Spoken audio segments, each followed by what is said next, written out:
बढ़ते आगे जबलपुर से बड़ी खबर, जहां विवादों में रानी दुर्गावती विश्वविद्यालय। जी हां, एग्जाम में विवादित प्रश्न पूछने पर छात्र भड़के हैं। सेकेंड ईयर के फाउंडेशन कोर्स के एग्जाम में ये सवाल पूछा गया। एग्जाम में पूछा कि रानी दुर्गावती का मकबरा कहां है। छात्रों ने रानी दुर्गावती के सम्मान का अपमान बताया। विश्वविद्यालय ने गलती भी मानी है और जांच की बात भी कही है। तो ये बड़ी खबर जबलपुर से आप तक पहुंचा रहे हैं। विवादों में रानी दुर्गावती विश्वविद्यालय आया है क्योंकि एग्जाम में विवादित प्रश्न पूछ लिया गया, जिसके बाद छात्र भड़क गए। सेकेंड ईयर के फाउंडेशन कोर्स का एग्जाम था और उसमें यह सवाल पूछा गया कि रानी दुर्गावती का मकबरा कहां है। छात्रों ने रानी दुर्गावती के सम्मान का इसे अपमान बताया और विश्वविद्यालय ने इसको लेकर गलती भी स्वीकार की है और ये भी कहा कि इस पूरे मामले की जांच की जाएगी। पास के कई जिले गोंडवाना साम्राज्य के अंतर्गत आते थे। इसकी रानी दुर्गावती के नाम पर जबलपुर में एक विश्वविद्यालय है जो हमेशा सुर्खियों में बना रहता है। इस रानी दुर्गावती विश्वविद्यालय ने एक बार फिर एक नया कारनामा कर दिया।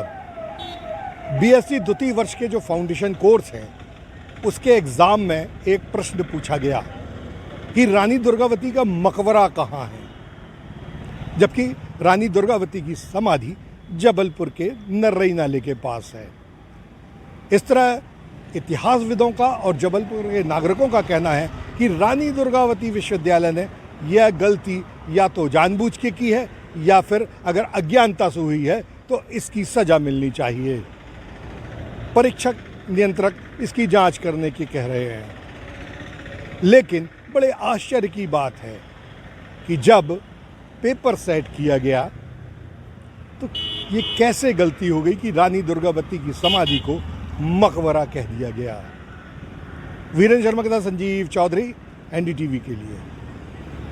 ज्यादा जानकारी लेंगे हमारे वरिष्ठ सहयोगी संजीव चौधरी जी हमारे साथ जुड़ गए। सीधा हम का रुख करेंगे। संजीव जी, देखिए एक बार फिर से विवादित मामला सामने निकल कर आया है, जांच की बात भी कही जा रही है।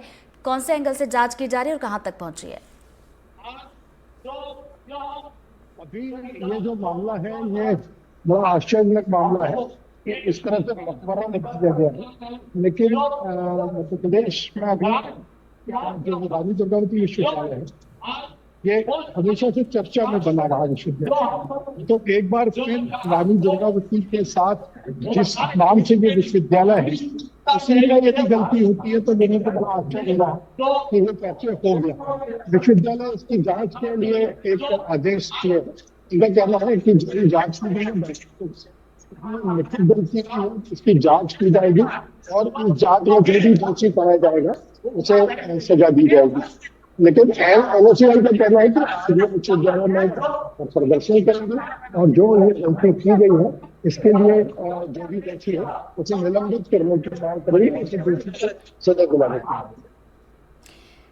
सजीव जी, जैसा कि देखिए ये पूरा मामला जो सामने निकल कर आया कि सेकेंड ईयर के फाउंडेशन कोर्स में का जो एग्जाम था उसमें ये सवाल पूछा गया। छात्र भड़के तो है, लेकिन अब उनका क्या कुछ कहना है? ये गलती जो हुई है ये तो हुई है, कितने की है इसी के लिए जांच कमेटी बननी गई है। जांच कमेटी की जो रिपोर्ट देगी उनका कहना है कि हम जिसने भी ये गलती की है उसके खिलाफ कड़ी से कड़ी कार्रवाई करेंगे। और वहीं देखिए, जैसा कि विश्वविद्यालय की बात की जाए तो उसने भी अपनी गलती स्वीकार किया। आखिर ये गलती हुई कैसे? और विश्वविद्यालय प्रबंधन की बात की जाए तो उनकी तरफ से इस पूरे मामले को लेकर अब क्या कुछ सफाई में कहा जा रहा है? विश्वविद्यालय के द्वारा तो यही कहा जा रहा है कि जो भी दोषी होंगे हम कड़ी से कड़ी सजा देंगे। लेकिन फिलहाल तो जांच कमेटी का गठन किया गया है क्योंकि ये रानी दुर्गावती से जुड़ा मामला है। ये गोंडवाना क्षेत्र है, उसमें काफी सेंसिटिव होता है। फिलहाल तो यही मांग की जा रही है कि जो भी दोषी है उसको सजा दी। चलिए, बहुत बहुत शुक्रिया संजीव जी आपका जानकारी के लिए। तो इस मामले पर नजरें आप बनाए रखिएगा, आगे भी इस पर अपडेट लेंगे चूंकि इसमें जांच की बात कही गई है।